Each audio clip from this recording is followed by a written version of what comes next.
In today's lesson, we're going to look at context clues and setting all in one lesson.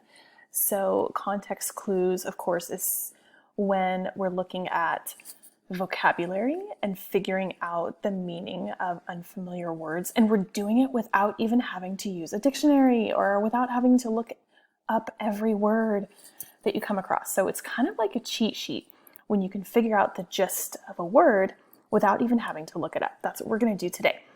And we're also going to look at setting in a fictional story. So we're going to combine two things in one so that you still only have one lesson today. So step one here in the video is you're going to read Home, which is an excerpt from author Gwendolyn Brooks. It's from a bigger book that she wrote called Maud Martha, but you're just going to read the little Home excerpt. It is short. There are a couple of different ways to access it. You can scan the QR code here. If you have a smartphone or an iPad lying around, you can just scan the code, go right to it. You can type this link. You can type it right into your browser. Now, if you're watching this on the video, it won't let you click on it because it's a video. But if you have the actual PDF here, the actual paper, then like digital paper, then you can click on it. You can also just type it out into your browser and get there. Another option is this right here. If you want to have it read aloud to you, you can go to YouTube and just type in the word Home by Gwendolyn Brooks. Make sure you spell her name correctly so that you get the right resource, and then you can read along. So several different ways to do that. This one right here, if you click on that, it actually goes to this page right here. Okay, it looks like this. This is Gwendolyn Brooks, and you'll be able to read it here. And when you scroll down, yeah, there will be a couple of advertisements, but when you scroll down, that's the end. See, so it's pretty short. Okay, so there's that. All right, if you want to go ahead and read that and then hit pause on this video, that would be a good idea, and then we can talk about step two. So go ahead and hit pause, read that, and we'll move on together. Come back to the video when you're finished. Okay, so if you're back with me, we're going to go on to step two. Step two is this right here. You're going to complete a sheet called Vocabulary in Context for the short story Home that you just read. And then we're going to talk about step three. So here's the sheet for step two. Okay, this is what you can type directly in. See the boxes? We'll go over this together. I know it looks like a lot of writing, but we're going to go over it together, so it won't be very long. So first of all, like we talked about in the beginning of our video, you don't have to know the meaning of every single word ever invented, right? Nobody expects you to automatically know that. I certainly don't. And you don't have to stop and look up every single word you don't know either, because that would take too much time. So the beauty in understanding context clues, right? I know context clues are something we've learned about since we were barely out of diapers, but context clues is just the clues around the unfamiliar word that help you understand the basic gist. It's not about getting the exact right, perfect textbook definition of the word. It's about understanding enough of the word to be able to get the point. That's all it is. Okay. So read the following sentences. The words in bold are strange-looking words you may not know, or maybe they're words that are just used in a strange, unusual way. That's not a big deal. Just read the sentence and think for a moment about what might make sense. Think it through and come up with something logical. And that's all you're writing here. So I'm going to share some thinking that will help you figure out what to put in these blanks. Okay, so here's the example. Here's number one. See, we're going to do number one together. On the front porch stood two beautiful jardiniers filled with colorful flowers and lush green leaves. That's a sentence, that's a line from the story called Home, right? Okay, so this is what I'm thinking. Maybe you're thinking something different, but maybe you like what I'm thinking too. And so I wrote this. I put, jardinier. Okay, so it has something to do with a garden or plants or something outside. See, I'm not really sure. I'm just putting my thought here, okay? And I know that because it says something about, okay, there's a front porch. There are two beautiful, this word, there are two of them, jardinier. Even if you don't know how to say it, that's okay. I may not even be saying it correctly, but it's okay right now. It doesn't have to be perfect. But whatever they are, they're filled with colorful flowers and lush green leaves. So that makes me think, okay, so it's something to do with a garden or plants. Okay, so what must it mean? So this is what I put, so it's something you put pretty plants in.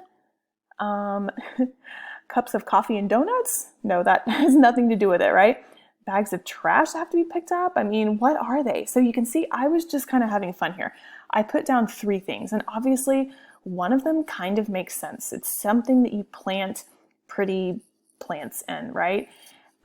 So if you find yourself, as you're going through this activity, if you find yourself thinking, okay, this could be anything, this could be totally random, you can put your ideas here, and then when you step back, you'll realize, okay, so it's a thing that you plant stuff in. So maybe they're like pots, maybe it's like a fancy word for a pot or a plant holder. Maybe they're like those window boxes that have flowers and stuff in them. And you know what? That's a good enough definition. So right here, you could put, we're just listing ideas. These are my 3 here that I listed. 2 of them are obviously goofy, but sometimes it's okay to be a little bit goofy. So basically, I think they are pots for plants or flower boxes that are decorative. Okay, so that's what I'm putting down. Now, if I were to look up this word in the dictionary, I might get a very different definition, but I don't think I'm going to get a very different definition. I think this is probably close enough. Now, the directions here do not say that you have to go and look it up in a dictionary. Okay, that's not in there, but let's just do it just for fun, right? So I just copied and pasted this into Google. Okay, and look, this is what came up, right? Images. So was I close enough? Are they like planter boxes or things you put plants in? Look at this one. Jardiniere, right? I'm trying to pronounce it. An ornamental stand for plants or flowers. A large, usually ceramic flower pot holder. Okay, so see, were we close enough? Yes, we're close enough. It's fine. Okay, let's look at number 2 together. Hey guys, let's all go back to my flat after the movie and we'll have some leftover dessert my mom made, suggested Carly as she and her friends headed out for the theater. Okay, so this sentence is not from the short story we just read, right? This is just another example, right? It's just an example. Okay, so you might be thinking, okay, you're leaving a movie theater with your friends. So where would you go to have your mom's leftover dessert, right? So you might think, wait, okay, hey guys, let's all go back to my flat after the movie. We'll have some leftover dessert my mom made. So what might that be? Is that like a house, right? Could that be like an apartment? We're all going back to my flat after the movie. We're having some leftover dessert, like a condo, your mom's basement. Like, this is just where you list many, many, many ideas, okay? And really, flat is a British word that they use. It's a word they use in Europe that is, like, we use the word apartment, they use the word flat, okay? But it's the same difference, right? You get the gist of it. It's okay, right? You get that close enough meaning. So you could type your own in here. Okay. All right, so here are a few more, and you'll recognize a couple of them from the story.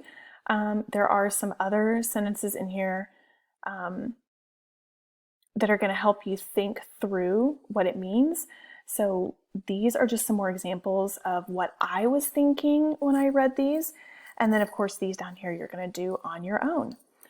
All right, so that is step 2. That's this part right here, where you're looking at the words in context. You can pause right here, go ahead and complete this, okay? And then we'll talk about step 3. So go ahead and pause and we'll talk about step 3 when you hit play again. All right, so here we are on step 3. You're gonna complete the student sheet titled Independent Writing, where you'll get to plan and then write your own short narrative about a special setting of your choice, okay? And the sheet appears below. So if we scroll down, here's the final thing. Okay, so You recently read a story that took place with a really important setting, right? The house, the home is a really important setting. In fact, it's the setting that made the story so important, right?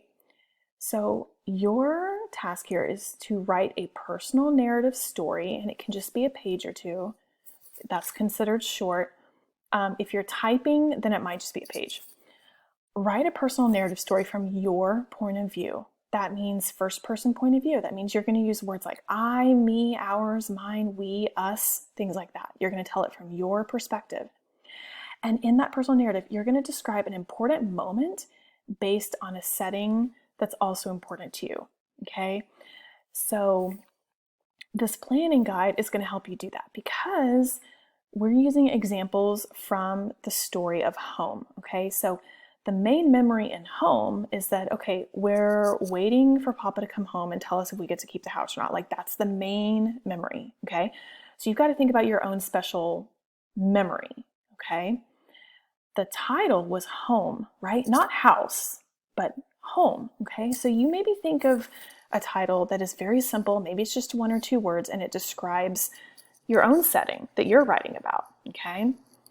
And then next, look at this. You're going to go ahead and list and think of some descriptive words and phrases that you definitely want to include in the very beginning of your personal narrative. Maybe things that come out right there in that first paragraph. So in the home story that we read, we read about how like the jardinier was in the southwest corner of the porch, okay? Because it helps us picture the way this house looked, the porch, the decorations, okay? The people in the story planted flowers because they really cared about their house and they wanted it to look on the outside the way they felt about it on the inside, right? How about this one? A magnificent Michigan fern at the left side of the friendly door, right? It's not just a door, it's a friendly door, like it's welcoming. Makes you think that maybe they have a lot of people over all the time. And then the tree, the graceful iron. So see, they're describing the setting of the house, okay? So over here, this is where you would type in a few descriptive things that you know you're going to want to include when you're describing the setting. So this is how Gwendolyn Brooks described her setting. How are you going to describe yours? That's what goes here. Right here, this is feeling words, feeling phrases that you think you want to use in the first part of the story.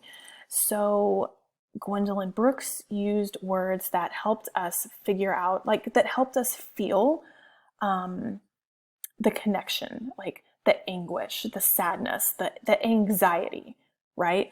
Phrases like this, they would be leaving this house, or this was not mentioned now, or tried to keep the fronts of her eyes dry, like you're trying to hold in your feelings, right?